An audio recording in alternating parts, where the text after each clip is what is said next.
because the United States is, in 1803, the United States gets the Louisiana Purchase.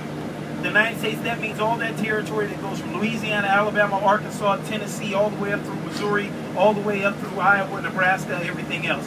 That's also the other parts of, certain parts of, not Texas yet, but anyway, it gets all those states, all those spaces. And they are going down into especially Mississippi and Alabama and fighting Indians to get the land. There's still a huge number of Indians that lived in the Deep South. In the War of 1812, the British have two fronts in which they're fighting on, really three. Kind of D.C. area, up here in upstate and western New York, and the other big front is in the Gulf of Mexico. Specifically, the major battle of, when you hear the War of 1812 taught in places other than these regions, the major battle of the War of 1812 is 1814, the Battle of New Orleans. It's led by this guy named Andrew Jackson, who will then become the President of the United States of America. Andrew Jackson fights the British, and they win.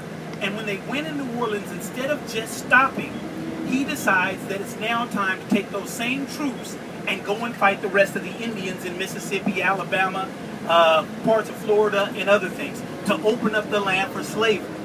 So he goes down, beats down all these folks, compromises the land that the Indians live on. They go down to from the land that they had to about 1/20th of the land that they had, writes all these treaties, and then because of his notoriety by beating the Indians, freeing up all this land for farmers, which means farm for slaveholders in Mississippi, Alabama, Arkansas, Tennessee, he is like the man.